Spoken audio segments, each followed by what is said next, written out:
38절로 39절, 또 43절, 50절 말씀 우리 각각 합독하시겠습니다. 마가복음 9장 38절과 39절, 또 43절 말씀, 50절 말씀 한 목소리로 합독합니다. 요한이 예수께 여짜오되 선생님, 우리를 따르지 않는 어떤 자가 주의 이름으로 귀신을 내쫓는 것을 우리가 보고 우리를 따르지 아니함으로 금하였나이다. 예수께서 이르시되 금하지 말라. 내 이름을 의탁하여 능한 일을 행하고 즉시로 나를 비방할 자가 없느니라. 43절입니다. 만일 내 손이 너를 범죄하게 하거든 찍어버리라. 장애인으로 영생에 들어가는 것이 두 손을 가지고 지옥 곧 꺼지지 않는 불에 들어가는 것보다 나으니라. 50절 말씀입니다. 소금은 좋은 것이로되 만일 소금이 그 맛을 잃으면 무엇으로 이를 짜게 하리요. 너희 속에 소금을 두고 서로 화목하라 하시니라. 아멘. 오늘 함께 봉독한 마가복음 9장 38절로 39절, 43절, 50절 말씀 가지고 서로 화목하라, 이와 같은 제목으로 함께 말씀의 은혜를 나누겠습니다. 말씀이 연관은 있는데 각각의 내용의 말씀들이 너무 무게 있는 말씀들을 가지고 있어서 제가 말씀들을 띄엄띄엄 골라서 오늘 합독을 했습니다. 제자들의 특권의식에 관한 에피소드가 잠시 소개가 됩니다. 요한이 예수님께 와서 어떤 사람들이 예수님의 이름을 함부로 사용하는 것에 대해서 보고를 합니다. 말이 좋아 보고지 자기네들이 예수님의 제자이기 때문에 예수님의 이름에 관한 권한은 자기들에게만 있다고 생각을 하는 거예요. 다른 사람들이 그 이름을 쓰는 것을 제자들이 원치 않았던 겁니다. 예수님은 금하지 말라고 그러셨어요. 오히려 허용을 해 주십니다. 당시 이런 사람들이 종종 있었던 것 같습니다. 사도행전 말씀에도 보면 사도 바울이 예수 이름으로 귀신을 쫓아내고 병을 고치는 일들을 행하니까 그들 중에 한 마술사들이 그들도 곁에서 지켜보고 있다가 예수 이름을 사용하면서 귀신을 내어 쫓으려고 했을 때 오히려 귀신들이 나가지도 않고 그 사람들을 향하여서 말하기를 내가 예수도 알고 바울도 아는데 넌 도대체 누구냐 물으면서 그 사람 등 뒤에 올라타서 옷을 다 벗겨내고 때리고 이 사람들이 너무 놀라서 벌거벗은 채로 도망갔다고 성경은 기록을 하고 있습니다. 그런데 오늘 말씀에는 이 내용과 비슷하기는 한데 조금 특이한 점을 발견을 합니다. 예수님의 제자 무리가 아니에요. 그러니까 예수님의 제자 그룹에 있는 사람들이 아닙니다. 그런데 예수님을 따르지 않는 이 무리들이 예수님의 이름으로 귀신을 쫓아냈어요. 귀신이 나간 겁니다. 흉내를 낸 것이 아니라 진짜 귀신이 나갔어요.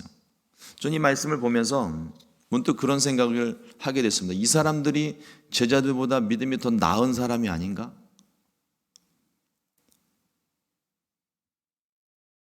조금 전에 말씀드린 사도행전에는 귀신을 못 쫓아냈어요.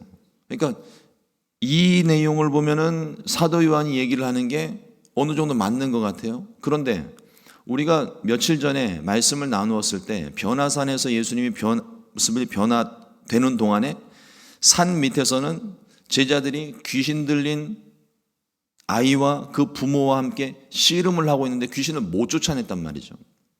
전에 예수님께서 이 제자들에게 예수 이름의 능력과 권세를 주셨을 때는 가서 귀신도 쫓아내고 했던 그런 제자들이었는데 어찌된 영문인지 귀신 들린 아들에게 있는 그 귀신을 쫓아내지를 못했습니다.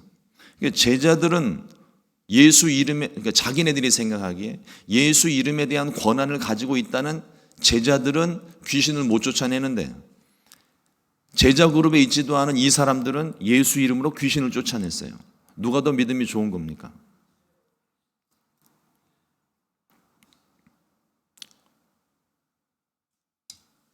이 사람들의 믿음이 훨씬 더 큰 것이 아닌가 하는 생각을 해봅니다. 그러니까 이 사람들이 어떤 사람들인지는 모르겠어요. 자세히 설명하고 있지 않기 때문에 여기 요한이 말하고 있는 제자 그룹이 정말 12명의 제자들만 이야기를 하는 것인지, 아니면 나중에 70인을 묶어서 제자를 보내셨을 때 그 제자 그룹을 이야기하는 것인지, 아니면 여기 어디에도 속하지 않은 정말 홀로 예수님을 믿고 있는 사람이었는지, 아니면 어쩌면 정말 예수님을 따르는 사람은 아닌데 그 이름에 능력이 있다 하니까 그걸 그대로 정말 있는 그대로 믿어서 그 예수 이름의 능력이 정말로 나타났는지, 어떻게 됐는지는 우리가 알지를 못해요. 그러나 다만 우리가 좀 생각해 볼 것은 이 예수 이름으로 귀신을 쫓아내는 이 사람들을 통해서 예수님께서 이 땅 가운데 오신 목적이 이루어졌다는 사실입니다. 포로된 자에게 자유를, 눈먼 자에게 다시 보게 함을 전파하며 눌린 자를 자유롭게 하고 주의 은혜의 해를 전파하시려는 목적이 이 사람들을 통해서 나타났고 실제로 이루어졌다는 거예요. 제자들은요, 예수님의 제자인 것을 자랑스럽게 생각을 했습니다. 그 당시의 문화가 그래요. 어느 누구의 제자다, 어떤 문파에 속해 있다, 그러면 거기에 대한 자부심과 긍지를 갖기 마련입니다. 그러니까 예수님의 제자들이 되었다는 이 제자들은 우리가 그 예수님의 가르침을 받고 예수님께 행하시는 신비한 능력과 또 기적들을 자기도 행하는 그 어떤 그 그룹 안에 있다는, 어찌 보면은 공동체, 좋게 얘기해서 공동체 의식이고, 조금 나쁘게 얘기하면 특권 의식 혹은 집단 의식, 집단 이기주의에 지금 빠져 있는 상황이에요. 그런데 조금 도를 넘어선 것 같습니다. 예수 이름의 독점권이랄까요? 자기네들 아니면 예수님의 이름을 쓰면 안 된다고 주장하고 있는 거죠. 자신들이 아니면 예수님의 이름을 함부로 사용해도 안 되고, 오직 자기들만 예수님의 제자가 되어 자기들만 사용하는 이름처럼 이 제자들이 생각을 했습니다. 그러니까 우리 무리도 아닌데 저 사람들이 예수 이름 사용해서 귀신을 쫓아내니까 혹시라도 이걸 뭐 좀 우리 교회 용어로 좀 사용을 해보자면, 저쪽 교회에서 우리 교회 이름 빌려가지고 막 성령 운동하고 귀신 쫓아내고 막 이러면 우리 교회 성도들 뺏길까봐 사용 못하게 해놓는 거예요. 독점권을 만들어 놓은 거죠. 특허권을 신청해 놓고 아무도 사용 못하게 만드는 거예요. 교회라고 하는 것은 여기나 어느 교회나 하나님의 성전입니다. 하나님 계신 곳이에요. 하나님 어디에나 계세요. 여기에만 하나님 계시는 것이 아니라 어느 곳에나 하나님이 계십니다. 그 하나님의 이름이 높여지고 예수 이름이 전파되는 그 사실만 보더라도 우리는 다른 교회의 부흥을 기뻐해야 돼요. 과연 여러분들 다른 교회는 부흥하는 모습을 보면서 기뻐하십니까? 제 속으로는 참 부끄러운 생각들을 많이 했었어요. 지금은 조금 마음을 열어놓고 본질적인 부분에 좀 집중을 하려고 하는데, 다른 교회는 부흥을 하는데 우리 교회가 부흥을 안 되면 안 되겠죠. 그러니까 다른 교회가 부흥하면 열심히 칭찬해주고 격려해주고, 비방할 것이 아니라 칭찬해주고 격려해주고 동시에 우리가 도전받으면 되는 거예요. 우리도 저렇게 좀 쓰임 받았으면 좋겠다. 우리도 열심을 내보자, 힘을 내자. 그래서 같이 성장하고 부흥할 수 있으면 주님이 그걸 더 기뻐하시겠죠. 근데 저쪽 교회가 부흥한다고 우리 교회 성도 뺏길까 봐 사용도 못하게 하고 가서 방해를 놓고 그런다면 과연 주님께서 그 모습을 기뻐하시겠습니까? 아마도 요한은 예수님께 이 말씀을 드리면 칭찬받을 거라고 생각을 한 것 같아요. 그러나 예수님은 금하지 말라고 하셨습니다. 그리고 이어서 말씀하시는 것이 마가복음 9장 41절 말씀에, 누구든지 너희가 그리스도에게 속한 자라 하여 물 한 그릇이라도 주면 내가 진실로 너희에게 이르노니 그가 결코 상을 잃지 않으리라. 여기 말씀을 잘 분별하셔야 됩니다. 믿지 않는 자들에게 물을 주는 게 아니라 그리스도에게 속한 자에게 물 한 그릇 주는 겁니다. 당연히 믿지 않는 자들에게도 우리가 사랑을 나누고 베풀어야 되는데 여기 특별히 그리스도에게 속한 자에게 물 한 그릇 주는 걸 말씀하고 있어요. 그러니까 앞선 지금 요한이 예수님께 보고했던 우리 무리에 속한 자도 아닌데 예수 이름을 함부로 사용하는 자들에 대해서 험담하니까 예수님께서 말씀하신 것이 그리스도에게 속한 자에게 물 한 그릇이라도 주면 결단코 상을 잃어버리지 않을 것이다. 예수님을 믿는 사람들끼리 서로 다투지 말고 사랑하고 섬겨야 되는 것에 대해서 말씀을 하시는 거예요. 미국에 오기 전까지는 그 한국 사람들의 공동체성, 단일 민족, 여기에 대한 자부심과 긍지를 굉장히 많이 가지고 있었습니다. 근데 미국에 와서 딱 보니까 싸우는 사람들은 다 한국 사람들이더라고요. 같은 아시안인데 중국과 인도 사람들은요, 저도 직접 확인한 것은 아닌데 리얼터 분들의 이야기를 들어보면 건물을 사고 타운을 형성하는데 대단한 차이가 있다고 그러더라고요. 근데 한국 사람들은 다 각개전투입니다. 근데 중국 사람들은 돈을 모은대요. 이 사람 저 사람 투자금을 모아서 한국 사람이 집 건물 하나 살 때 중국 사람들은 10채를 산대요. 그래서 공동자금으로 사서 그걸 자기네들끼리 뿜빠이를 하는 거예요. 근데 인도 사람들은요, 가족 전체가 떼거지로 온대요. 공동체가 아니라 그냥 가족 전체가 오는 거예요. 제가 예전에 아파트에 살 때 보니까 그 마을이 좀 인도 사람들이 많이 사는 곳이었는데 다 가족이더라고요. 뭐 몇 가정이 되는지도 잘 모르겠어요. 다 가족이래요. 전부 다.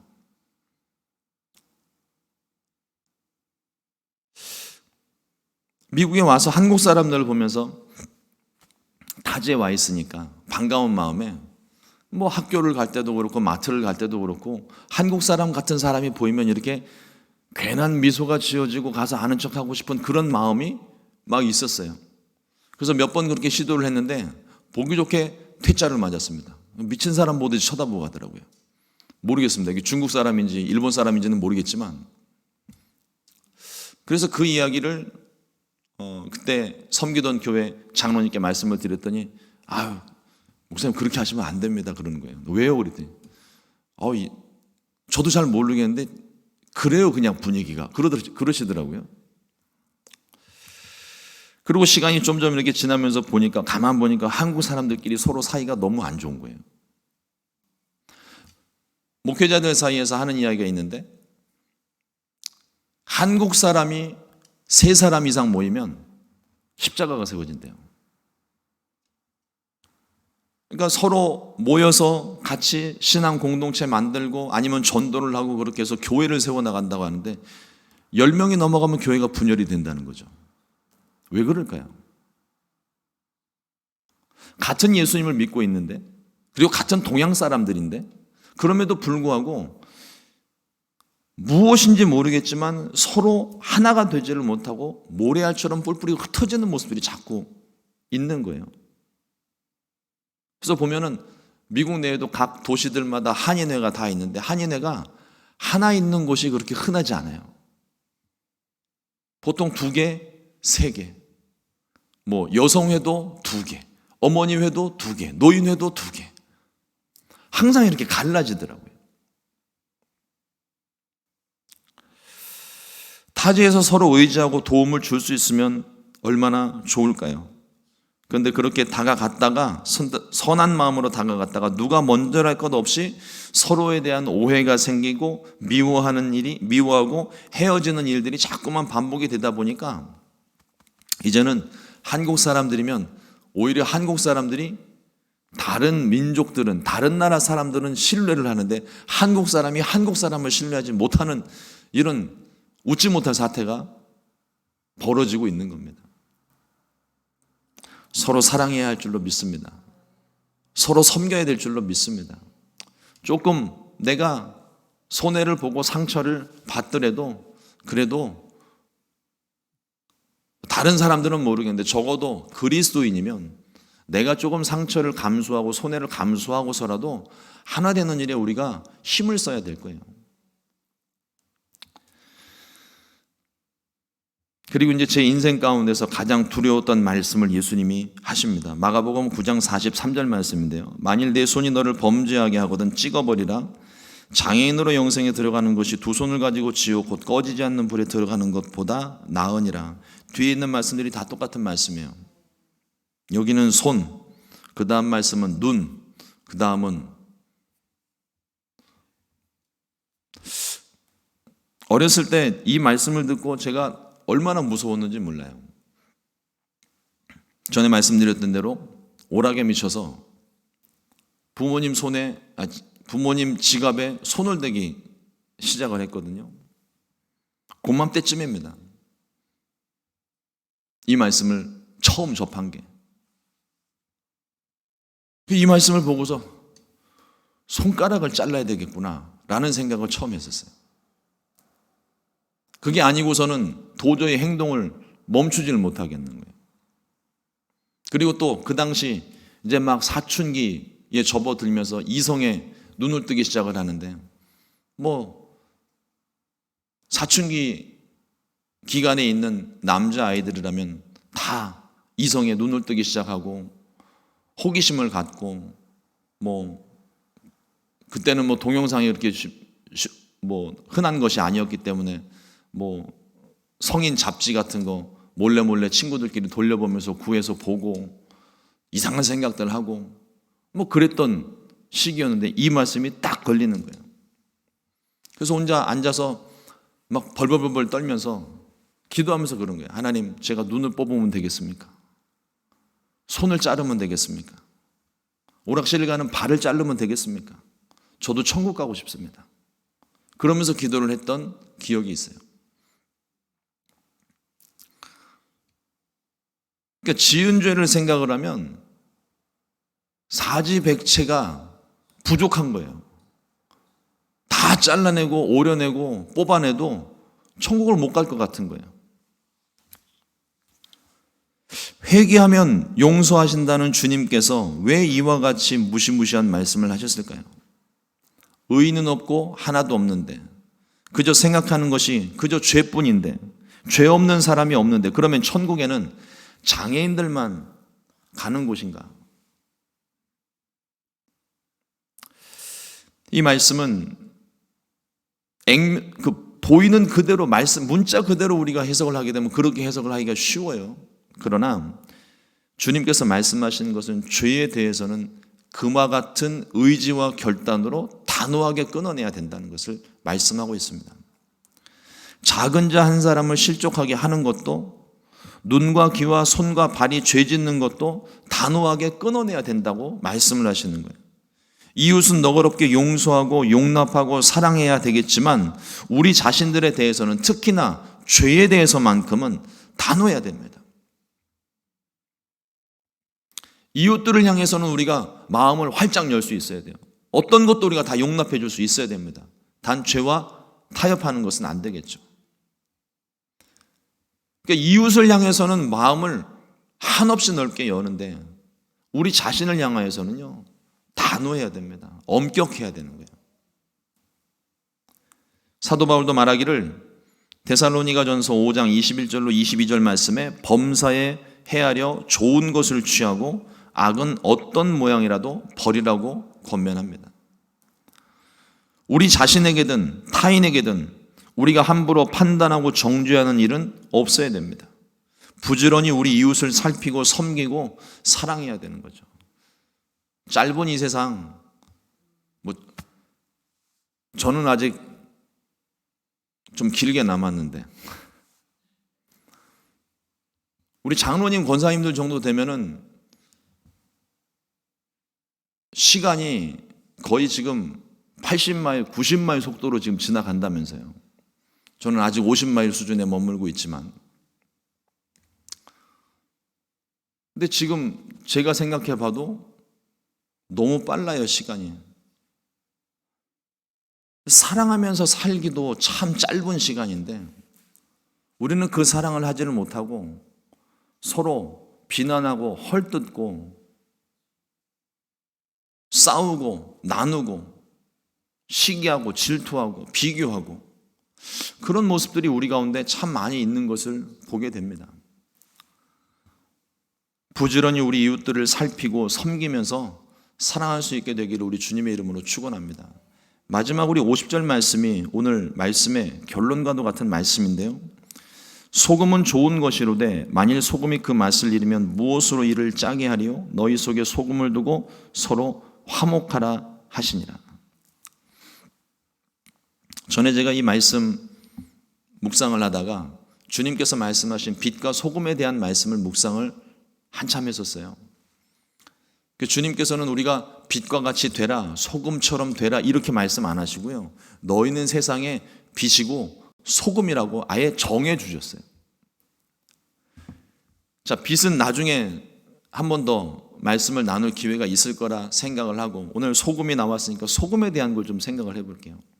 우리 이 소금의 기능이 두 가지가 있습니다. 하나는 썩지 않게 하는 것, 그리고 또 하나는 맛을 내는 거예요. 너무 많이 치면 짜겠지만 적당히 소금 치면 맛있어요. 저도 안 지가 얼마 안 되는데 그 코코아 있잖아요. 아이들 먹는 그 코코아도 그냥 분말 그대로 타서 설탕 넣고 먹는 것보다 소금 간을 살짝 해주면 훨씬 더 단맛이 올라간대요. 한번 해보세요.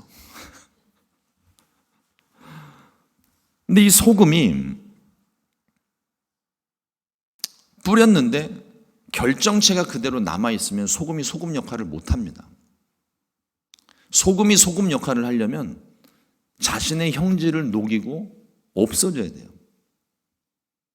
그 형질은 없어지지만 소금의 기능이 남아있어요. 그래서 그것이 음식을 썩지 않게도 하고 음식에 맛을 내기도 하는 겁니다. 저와 여러분들은 세상에 소금이라고 말씀하신 주님이 어떤 의도로 이런 말씀을 우리에게 주셨을까요? 우리가 우리 자신을 그대로 지키면서 나의 영역을 만들어 놓고 지금 요한이 그랬던 것처럼 우리 무리가 아니면 당신들은 사용도 하면 안 되고 이래도 안 되고 저래도 안 되고 다 자기 기준들 세우는 거거든요.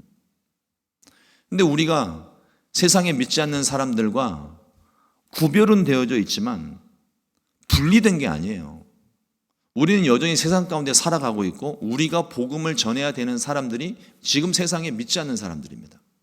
그럼 그 사람들과 함께 어울릴 때 우리가 그리스도인으로서의 그 형질을 다 가지고 있다면,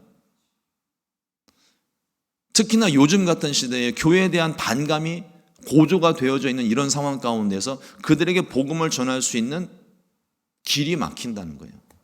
우리는 주님 오시는 그날까지 이 복음을 전해야 되는데 어떻게 하면 좋을까요? 우리의 형질을 녹여야 됩니다.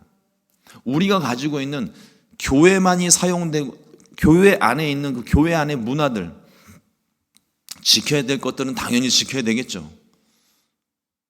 포기할 수 없는 것들이 있습니다. 그러나 하나님의 말씀과 오직 주 예수 그리스도 외에는 나머지 우리가 가지고 있는 전통과 문화들은요, 얼마든지 바꿀 수 있는 것들이에요. 우리가 우리의 형질을 그대로, 여러분, 우리는 지금 그래도 신앙을 가지신 분들이 교회 간에 서로 이동을 하니까 이 교회를 가든 저 교회를 가든 크게 문제가 되지 않는데요. 아예 생짜 믿지 않는 성도들이 교회를 오게 되면 그렇게 부담스러워 하더라고요. 분명히 앞에서 말하고 있는 사람들의 말들이 있어요. 옆에서 사용하는 사람들의 말들이 한국말인데 도무지 못 알아들어요. 장벽이 크다는 겁니다.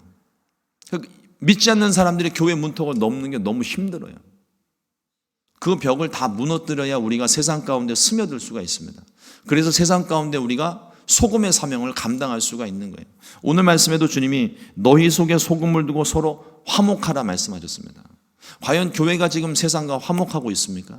우리가 우리 이웃들과 지금 서로 화목하고 있습니까?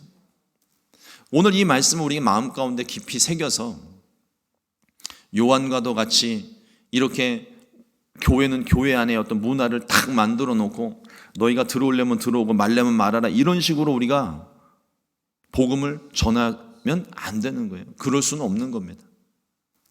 오히려 우리가 우리의 형질을 녹여서 우리의 모습은 나타나면 안 되고요.